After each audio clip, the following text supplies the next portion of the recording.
Mr.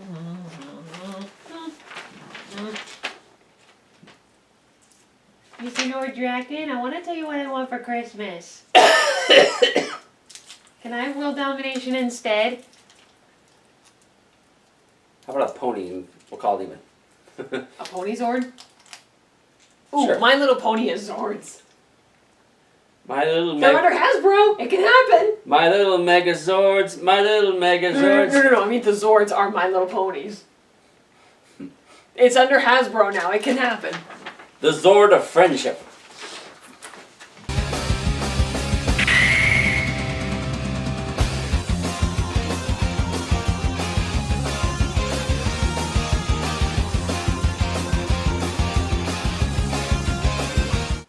Hello. Hey, everybody.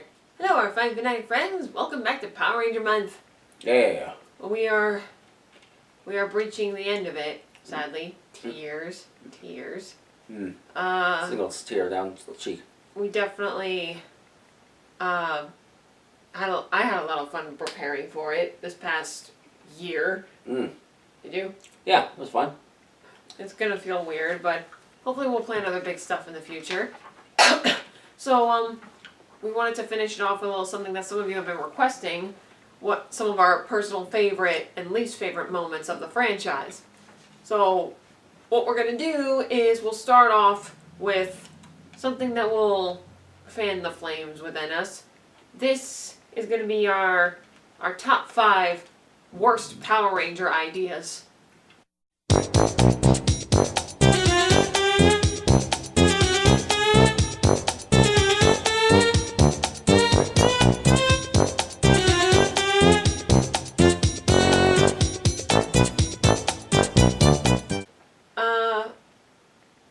Start off with one that is my personal least favorite. It's in Power Ranger Samurai. The whole plot with the sister. I don't even remember the names anymore because that wasn't my favorite season. But the whole thing with the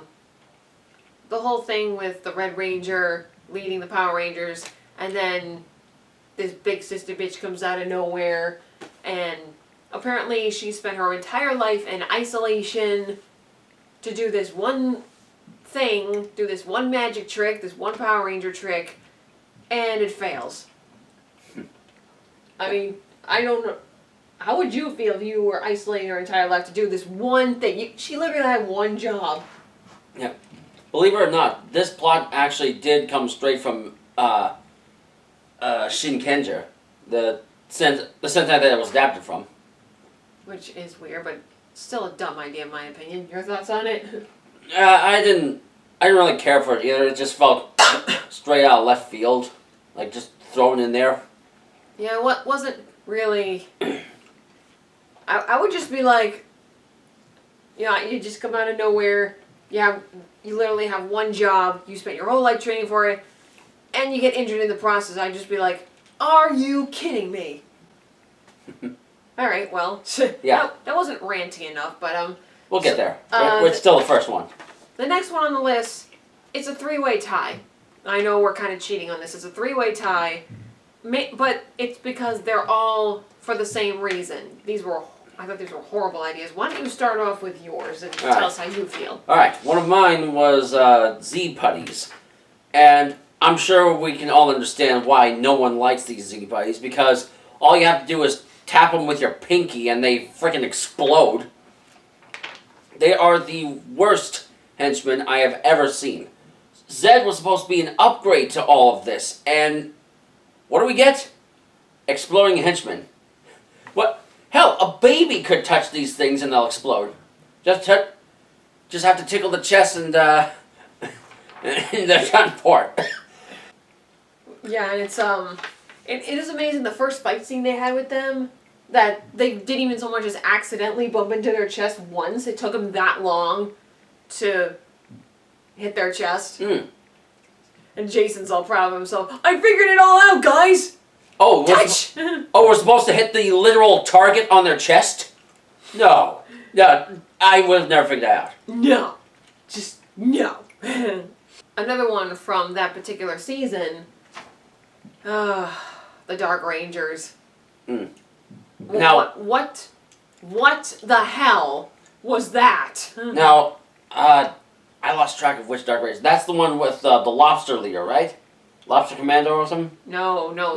This is the one where This is the one where the new bullies come in and Zed brainwashes them and turns them into the Dark Rangers, supposedly using them to control all of evil. They have the original Rangers trapped in a force field, and then they have that big reveal of the almighty Dark. What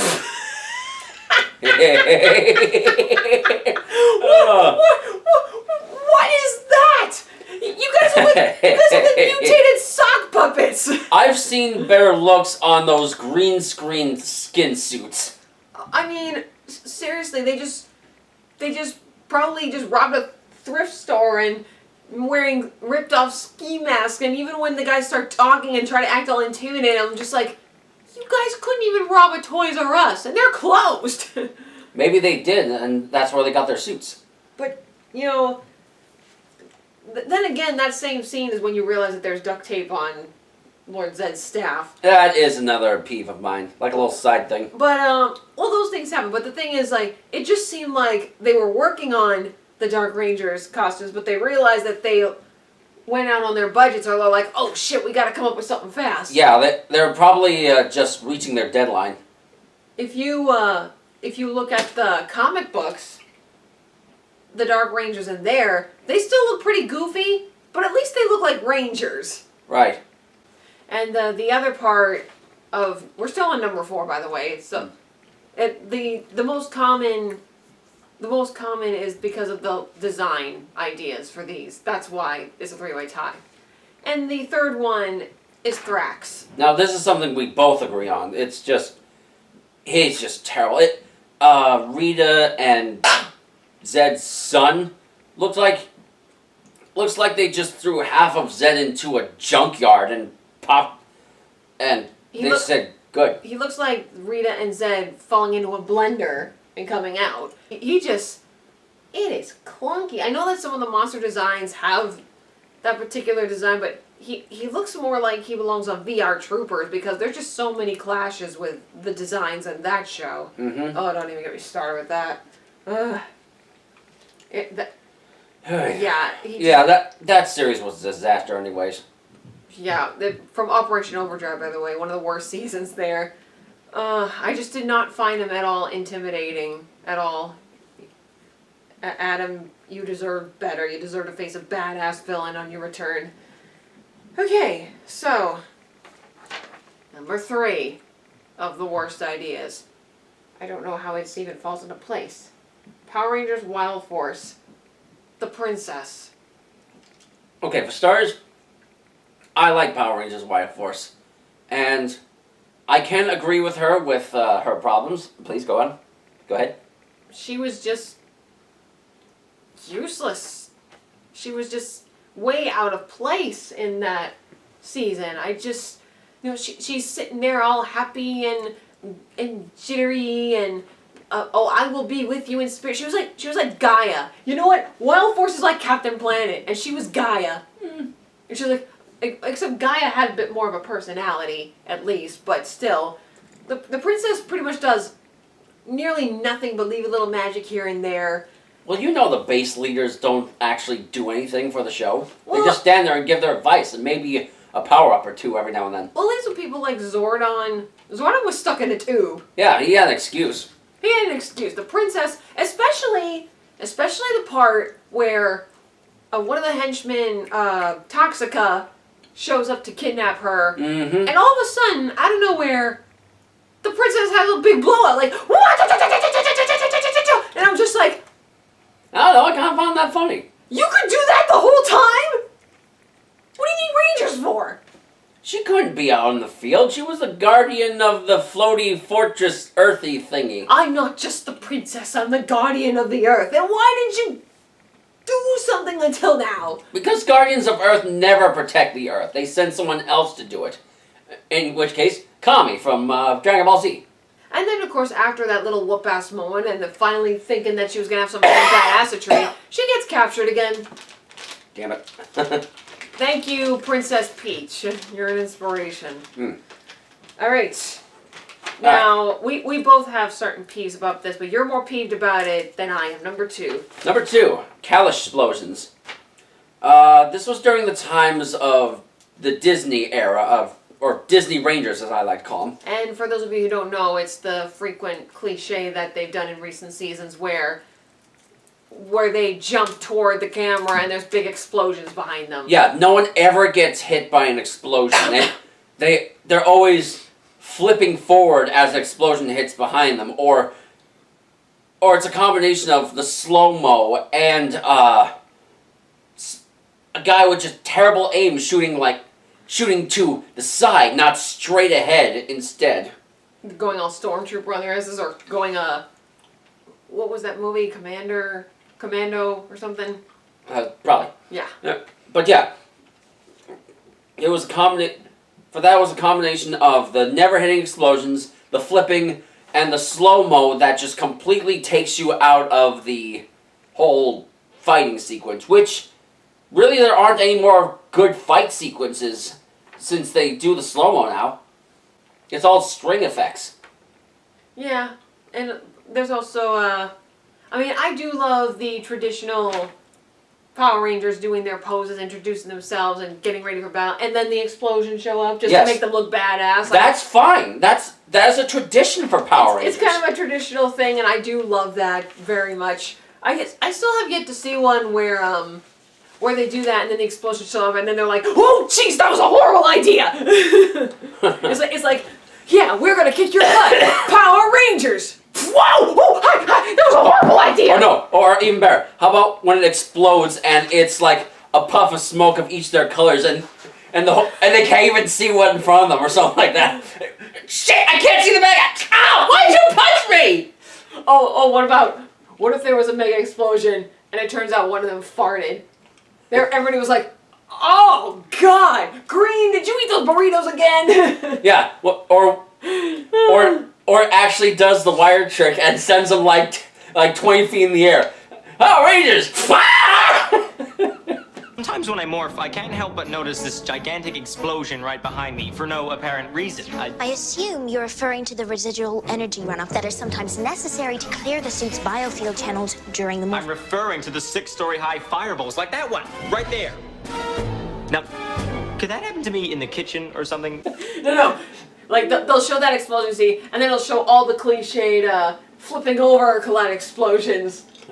No, that's how you do a Calish explosion. Calish explosion. I can't say the name. I know, right. Calish explosion. Calish explosions. I said collide explosion, sorry. No, it's fine. It's fine. I'm talking Isn't English. it took me a while to remember his name, too.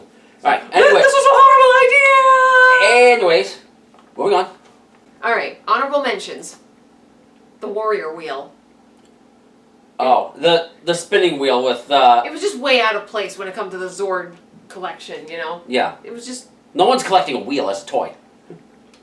And the Gold Ranger was just this majestic this majestic being with a pyramid, and then he gets a wheel. It doesn't make sense. Anyways, the Mentor in Ninja Storm. A guinea pig? Really? And not even a good CGI guinea pig. Ugh. It looks so ugly. Yeah, that's when things started to go downhill with Power Rangers. When Disney buy. Yeah. Right. Isn't that on your list, Disney Rangers? Yeah. No, yeah, that's one of the things. Disney Rangers. Everything just felt rushed, especially since they moved to New Zealand. I don't know. I never liked the pacing of all the shows and how cheaper it felt, I want to say. Well, the whole reason they moved to New Zealand is because it was cheaper. Right. I'm just saying. But RPM did pretty good. That was Disney, right? Yeah, I didn't really watch that one. I kind of lost interest after a while. I lost interest after a while, and then I went back to some of the seasons, and RPM was one of the good ones, in my opinion. Which is weird since the Sentai is all cartoony. Yeah, that's a weird reversal. Yeah. See, that's what Turbo could have been. Yeah, how are you supposed to do apocalyptic world and save it with cars with faces on them?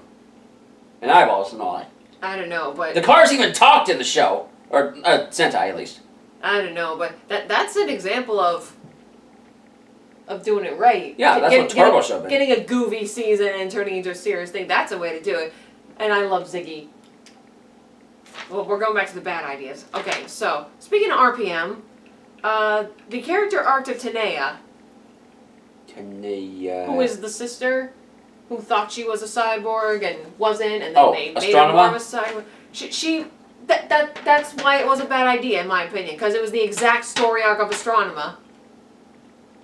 You got one of the Power Rangers has a long-lost sister who thought she was evil, and then she was good, and then she was brainwashed into being evil again, and blah, blah, blah. Same thing. It's the same story arc. Duh. Okay. This one's not really that big of a deal, but the pig from the movie. Do we even know his name? I don't remember his name. Where did he come from? Where did Squat and Babu, the Power Rangers movie, the first one, where did Squat and Babu go? Where did this fucking pig come from? Maybe it was a cousin of, what was his name? The pig head? Pudgy Pig? Pudgy Pig, that's it. Who knows? I don't know, but I don't get that part. Okay. The death and revival of Kendricks. Oh, in Galaxy? In Galaxy. I mean, yes, it was a sad scene and all that, but at the very last minute, you bring her back, just out of nowhere. Well, it was... I imagine that it did because parents didn't like kids watching their favorite Rangers die. And yet, no one said anything about Mufasa dying in The Lion King. Because that's not Power Rangers! I just didn't like, even if you want to bring a character back to life, they did it so last minute, like, right before the show completely ended, hey, the dead girl's back! Instead of, like, maybe having a little arc as to maybe, oh, there's a way to bring your friend back to life or something like that. No, she's just like, you saved the world, I'm alive again. Like, nothing happened. Okay, and the last one, honorable mention, is the fight from Tommy versus Zed. I didn't think that was a bad idea. I just didn't like the fact that it was like 10 seconds. Yeah. They should have done more with that fight scene. Honestly, the only thing Zed had going for him was his entrance and the way he looked in his turning chair. I mean, I liked Zed, but he didn't really have much to show. He had his badassery fighting with Tommy, but they should have done more with that fight scene. I think that's the only time we ever see him fight. Exactly. It didn't last long. All it took was for Tommy to poke Zed's staff with a sword, and he was finished. That's it. Like, just poke. Aye. Okay. We're at number 1, aren't we? Yes. And this is one we can agree on. Worst thing to ever happen. Worst idea ever in Power Rangers history. Turbo.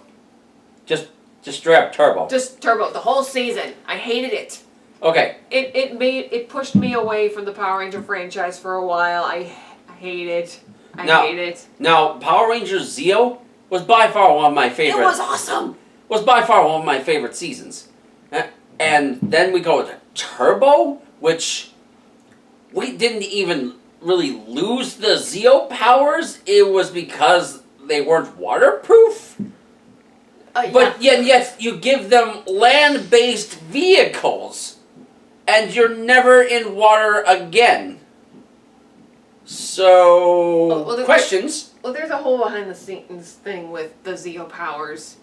But just the thing with... I mean, first of all, many diehard Power Ranger fans know that Power Ranger, which was the Sentai version, was a parody.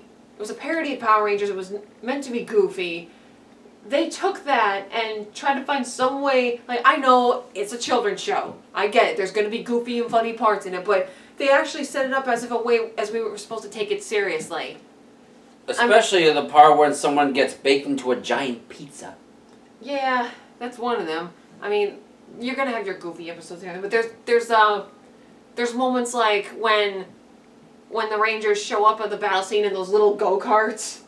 Oh, right. If I were a villain destroying the city and these suited up Rangers show up in these tiny little cars getting ready for battle, I would just be like, okay, you have me for, where are the real heroes? Come on, where are they? Hey, you gotta sell toys somehow. And that was the perfect way to sell, like, RV racing cars or something like that. There's also the fact that, some of my all-time favorite characters were still in there. And they became the side characters. Like, they mostly, the first half of the season focused mostly on Justin. Don't even get me started on that stupid kid. Well, the actor himself wasn't terrible. I've seen worse kid actors. But they focused mostly on him the entire time. And they weren't even good episodes. And some of the episodes were recycled. It's Justin's birthday and everyone's going to pretend that they forget so they can play a surprise party. Sound familiar? And these are grown-ass people. They're not teenagers anymore. In fact, they weren't even teachers to begin with. No, yeah. And there was some of the monsters. Some of the monsters can be silly, but there were some that were just downright ridiculous. That's because all the monsters were supposed to be more cartoony. But the biggest thing, yeah, it's like as the seasons go by, it does seem like it was being for more of a broader audience. Like the whole family could watch it. Zeo had its deep moments, but then all of a sudden Turbo goes back to kiddie-friendly shit. Now, I enjoy when they put a lot of effort into making the monsters look cool and impressive, and they still do, no matter what kind of monster they do. And while some of the monsters were impressive, it's hard to take them seriously. Well, I mean, hard to say that when you're watching a Power Ranger show. Yeah. It's hard to it's hard to be interested in them when they're just dumbasses and all goofy and I don't even know what to say about it. There's too much to say about it. But the worst thing about it to me was passing the torch. Oh God, the whole crew. But I mean, first of all, the first season, the season starts off with, "Bye, Zorn and Alpha, we're going." Like they just leave, no warning, and then passing the torch comes along. Maybe I'm sure some people are gonna tell me, I should have seen this coming. I should have seen the hints that went through half the season, blah blah blah. But it came out of nowhere for me, the fact that at the last episode, that all of a sudden there's this ceremony and these new Power Rangers come out, and Tommy and Adam and Tanya, and they're all like, "Oh, we choose you to replace us because we're going away." And I'm like, my 12-year-old self was like, "What? Yeah. You're leaving me? What?" It was that was a terrible send-off. Hey, at least no. A terrible send-off was when they sent off Jason, Zach, and Trini. At least this time, they had a proper send-off. Or at least more proper than that one. You know it. I'm right. Well, that's only because they cut off their contracts at the last minute. They knew they were leaving. And for some reason, they decided to leave halfway through the season and just out of nowhere have this ceremony. Like I said, people are probably going to say... Halfway? I thought they left within, the third episode. No, it was, halfway through the season, and then they got replaced, and the rest of it was Cassie and TJ and the others. But, I know a lot of people are going to say to me, I should have seen this coming because the replacements were already in there, the time glass thing was in there, and blah, blah, blah. But they could have...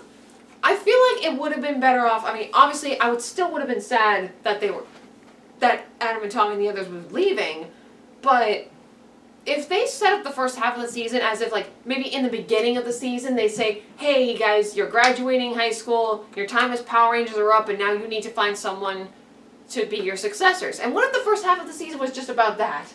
About them finding their successors? I'd still be sad that they were leaving, but at least it would be a more proper send-off. Mm-hmm. Instead of just, imagine you're hanging out with your friends for several years, and you're close to them, and then out of nowhere, they're just like, "Hey, we're going away forever, here's some new friends, bye." In a way, that's what some schools are like. It was awful. They could have done so much better with passing the torch. And also the fact that, obviously the Power Rangers don't win forever. They're going to have their moments where they're defeated, like at the end of Turbo. But out of all the villains... Elgar destroyed the command set, the power chamber. Really? Yeah. What else is there? This stupid turtle, bad idea. Alright, does someone need to take the medication again? Don't ever do that again, Saban, or whoever's in charge now, please. Please, please. Especially with Tommy. Especially with Tommy here. That was not a proper send-off for Tommy. Because he had been there since the beginning. He should have had a more proper send-off. We did rehearse this. Yeah, this is all improv. So this was our pathetic rant video about a 25-year-old children's show. Hey, I hope you enjoyed it. we need to get some nostalgia out. Or nostalgic ranting, I guess. Get stuff off our chests, Yeah. of our 8-year-old selves. Oh, thank you guys so much for watching this video. We will be back with our personal favorites, top 5 best ideas from Power Rangers. So feel free to check that out when it comes out, and if you want to see more of our content, feel free to play with the buttons below, like, comment, subscribe. All the good stuff. In the meantime, This is Mega Fan. And Fangirl, Reminding you to stay to savvy. stay savvy. See ya. I need some sanitizer. Probably. I can get rid of this disease. Well, now you gotta spread to the people who buy it. Okay. Bye-bye. Bye.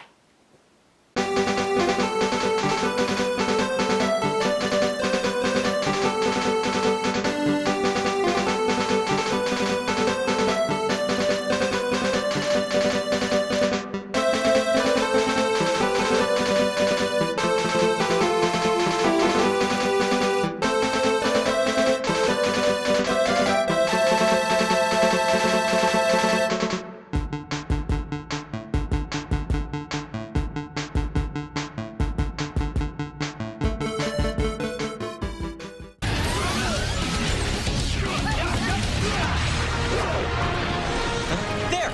See that explosion? I'm telling you, that was just a little one.